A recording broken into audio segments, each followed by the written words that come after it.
नमस्कार मित्रों, मैं नीरज शुक्ला आप सबका हृदय से स्वागत नंदन बंदन अभिनंदन करता हूँ। मित्रों, हम लोग व्यंजनों का उच्चारण स्थान पढ़ेंगे जो कि एग्जामों में अपने आप में एक विशेष महत्व रखता है। हिंदी का चाहे जो भी एग्जाम होता होगा, व्यंजनों के उच्चारण स्थान से अवश्य पूछा जाता है। इसमें हम आपको संस्कृत सूत्र के माध्यम से और हिंदी का अर्थ के अनुसार यानी अर्थानुसार, हिंदी अर्थानुसार समझाएंगे। आइए संस्कृत को सूत्र को पढ़ते हैं। सबसे पहले अगर इसको आप याद कर लेंगे फिर आपको परेशान नहीं होना है। कभी भी पूछा जाए आ, बड़े आ का उच्चारण स्थान क्या होता है, गा का उच्चारण स्थान क्या होता है, ठीक है। हा का उच्चारण स्थान कहाँ से होता है, कंठ से होता है, तालु से होता है, मूर्धा से होता है, दंत से होता है, कहाँ से होता है, तो आप उसे आसानी से बता ले जाएंगे। आइए हमारे साथ समय न बिताते हुए एक बार अपने जीवन में कुछ करके दिखाइए, कुछ ऐसी चीजें पढ़िए, कुछ ऐसा करके दिखाइए जिससे आपका भी नाम हो, आपके परिवार का, आपके गांव का, आपके देश का नाम हो। आइए संस्कृत सूत्र के माध्यम से पहली बार यूट्यूब चैनल पर नीरज शुक्ला आपको व्यंजनों का उच्चारण स्थान सिखाने चल रहा है। मित्रों, आइए संस्कृत का सूत्र पहला पढ़ते हैं। अकुहु विसर्जन्याम कंठा, बोलिए अकुहु विसर्जन्याम कंठा इचुवसानाम तालु ऋटुरसानाम मूर्धा लिटुलसानाम दंता।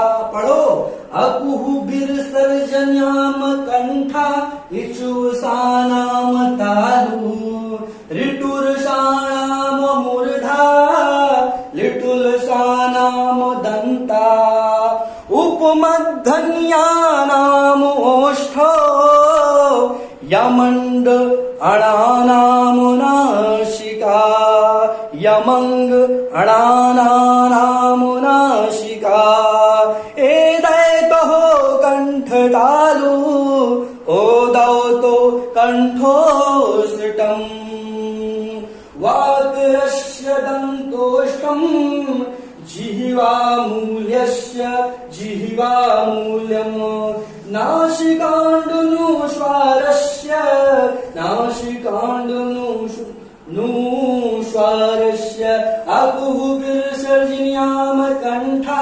इचुवसानाम तालु ऋटुरसानाम मूर्धा लिटुलसानाम दंता उपमध्यन्यानाम ओष्ठो यमंग अणनानाम नासिका एदैतो कंठतालु ओदैतो कंठोष्टम वातारस्य दन्तोष्टम जिह्वामूलस्य जिह्वामूलम् नासिकानुस्वारस्य नासिकायानुस्वारस्य। देखिए, अब देखिए व्यंजनों का उच्चारण स्थान हम लोग हिंदी में पढ़ेंगे, लेकिन हमने सूत्र याद कर लिया है। अकुहु विसर्जन्याम कंठा, तो आ से निकला आ, चाहे वो छोटा आ हो चाहे वो बड़ा आ हो, और का वर्ग के अंतर्गत का, खा, गा, घा, अंगा और हा और विसर्ग जो लगते हैं, जैसे कंठा में विसर्ग लगा हुआ है, ये सब कंठ से उच्चारित होते हैं। एग्जाम में आएगा हा का उच्चारण स्थान होता है, तो आप लोग तुरंत याद करिए अकुहु विसर्जन्याम कंठा। अकुहु, आ कु यानी आ से बड़ा आ, छोटा कु से का वर्ग यानी का वर्ग के अंतर्गत 5 होता है, का, खा, गा, घा और अंगा, ये सब किससे उच्चारित होते हैं, ये सब कंठ से उच्चारित होते हैं। और हा और विसर्ग ये सब कंठ से उच्चारित होते हैं। अंगा नासिका भी होता है, मैंने अगले क्लास में भी बताया था कि पांचवें वाले अंगा, ञा, आणा, ना, मा, ये सब नाक से भी उच्चारित होते हैं, लेकिन इनका जो वास्तविक स्थान होता है, जैसे कंठ है, कंठ से भी उच्चारित होते हैं और नासिका से भी आखिरी अंगा, ञा, आणा, ना, मा, ये सब होते हैं। ठीक है, समझ में आ गया ना। उसी तरह से जैसे हमने अकु, तो तो ये जान गया। अकुबिर सर्जिनियाम कंठा, यानी कि इतने जो हमने लाइन आपको बताया, आ और का वर्ग और हा, ये सब कंठ से उच्चारित होते हैं। इसी तरह से इचुज सानाम तालु, इचुज सानाम तालु, यानी कि ई और चा वर्ग में चा, छा, जा, झा और इया, ये सब तालु से उच्चारित होते हैं। ठीक है, चा, छा, जा, झा, इया तालु और या, क्योंकि इचुया और सा नाम तालु, या और सा तालु से उच्चारित होते हैं, इसलिए ये क्या होंगे, तालु। आप जानते रहिएगा, तालु से उच्चारित होंगे। एग्जाम में पूछा जाएगा ये सा, यानी कि कौन सा सा है, सलीफा वाला सा है ना, ये पूछेंगे सलीफा वाला सा का उच्चारण स्थान है, तो आप लोग का क्या बताएंगे, इचु यसानाम तालु। तालु पे टिक करिएगा, एक नंबर लीजिएगा, मुस्कुराते हुए, मुंह छेड़ते हुए घर चले आइएगा। ठीक है, उसके बाद ऋतुरसाणाम मूर्धा, ऋतुरसाणाम मूर्धा, यानी कि ऋषि और टा वर्ग में टा, ठा, डा, ठा और आना, ये सब मूर्धा से होते हैं। हमने अगली का क्लास में बताया था व्यवहारिक रूप से। बोलिए टा, तो टा को जब आप करते हैं तो जीभ टेढ़ी हो जाती है ना, ठा बोलोगे जीभ टेढ़ी हो जाएगी, इसलिए ये मूर्धा से होते हैं। लेकिन अगर हम ये सूत्र याद रखते हैं ऋतुरसाणाम मूर्धा, तो आपको ऋतु टा में ये हो गया, ऋतुर रा हो गया और सा हो गया। ऋतुर, ये कौन सा सा है, ये कौन सा सा था, बताइए आप लोग, कौन सा सा था ये, कंफ्यूज मत होइएगा। ठीक है, अब यहाँ पे देख खरकोड़ वाला सा, ठीक है, मूर्धन्य वर्ण है, यानी कि ये सारे ऋतुरसाणाम मूर्धा, ये मूर्धन्य वर्ण है, इसलिए इनका उच्चारण मूर्धन्य कहलाता है। ठीक है, तो आपको बस सूत्र याद करना है ऋतुरसाणाम मूर्धा, और आपको पता चल जाएगा। इसमें एक आध दो बार आप वीडियो देखिएगा, उसके बाद लिख के समझ लीजिएगा, जिंदगी भर आप नहीं भूलेंगे। उसके बाद चौथे पे आइए, ऋतुरसाणाम दंता। अब ली यानी कि जाम में दे दिया, यही इतना देगा, ली दे दिया, बोलेगा कि ली का उच्चारण स्थान है, 3-4 ऑप्शन रहेंगे, उसमें से आपको बताना है। अगर आपको ये सूत्र रहता है ऋतुलसानाम दंता, तो आपको पता चल गया कि भैया तो दांत से होता है उच्चारण, बोलिए ली तो दांत से होगा।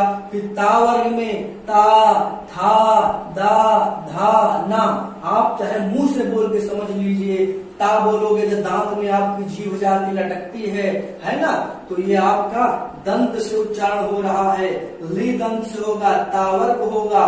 ठीक है, और ला, ये ला से लट्टू भी किससे होगा, दांत से, बोलिए ला, तो ला जब बोलेंगे तो आपकी जीभ दांत पे जाकर टकराती है, इसलिए ये भी क्या हो गया, दंत हो गया, दंत से उच्चारित होता है।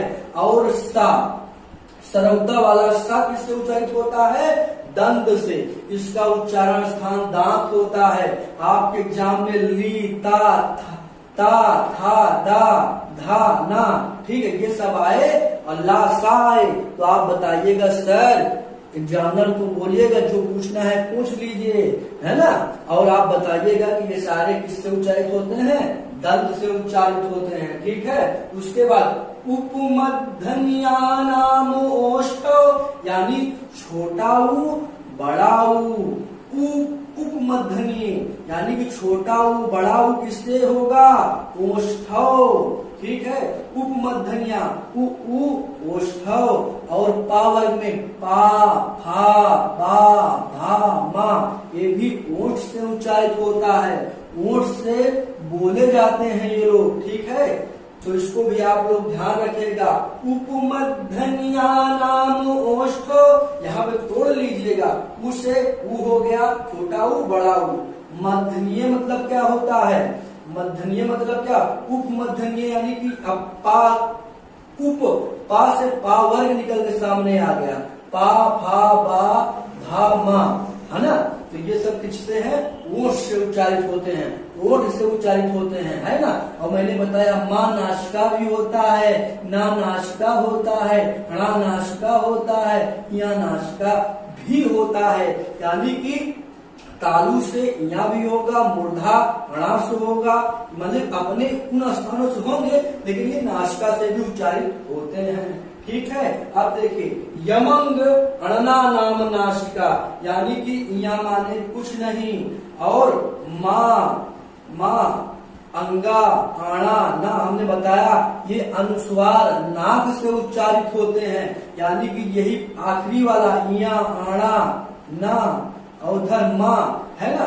तो यही यमंग अणना नाम नासिका, यानी कि ये सब जो आखिरी वाले हैं ये अनुस्वार नाक से उच्चारित होते हैं, इन्हें नासिक वर्ण भी कहते हैं। क्या कहते हैं?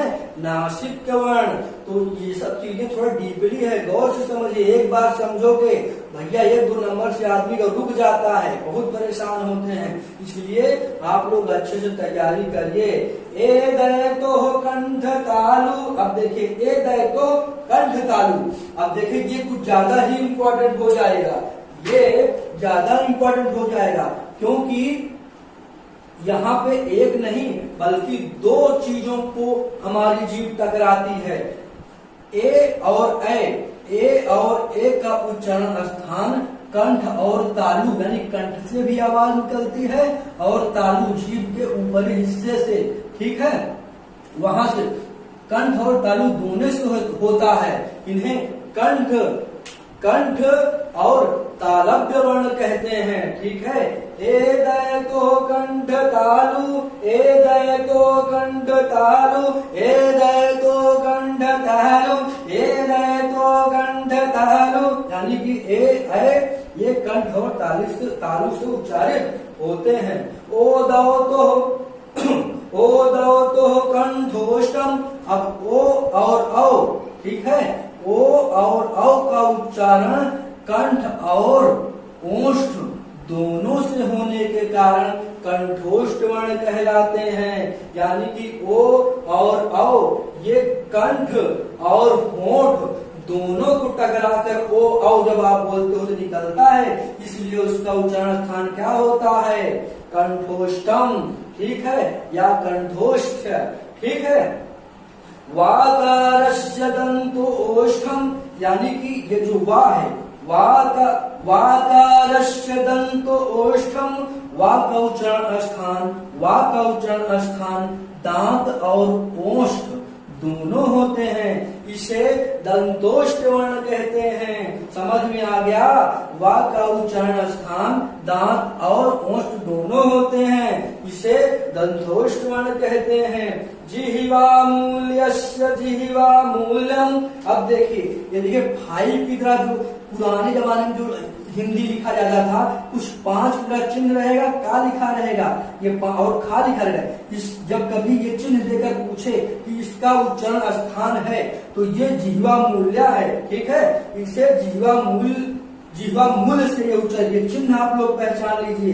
ठीक, इसी ही जिह्वा मूल से इसको उच्चारित किया जाता है। ठीक है। नासिकांडनुसारस्य, यानी कि ये जो अंग बिंदी होती है, अंग की बिंदी, चांद की बिंदी, ये अनुस्वार होते हैं, इनका उच्चारण स्थान नासिका से होता है। बात समझ में आ गया? तो आपको यही सूत्र याद करना है। मैंने हिंदी में संस्कृत इसलिए लाया है क्योंकि उसको याद करना थोड़ा आसान तो होता ही है, करोगे तो क्या नहीं होगा, लेकिन अगर इसको याद कर लोगे तो संस्कृत का भी नंबर पा जाओगे और हिंदी का भी नंबर पा जाओगे और आसान हो जाएगा। अपने छोटे छोटे बच्चों को भी बताओगे। अबुहुबिर सर्जन्याम कंठा इजुवसानाम तालु ऋटुरसानाम मूर्धा लिटुलसानाम दंता उपमद्धन्यानाम ओष्ठो यमंगणानाम नासिका एदयतो कंठ तालु ओदौतो कंठो दन्तोष्ठम् वाकारस्य दन्तोष्ठम् जिह्वामूलस्य जिह्वामूलम् नासिकायानुस्वारस्य।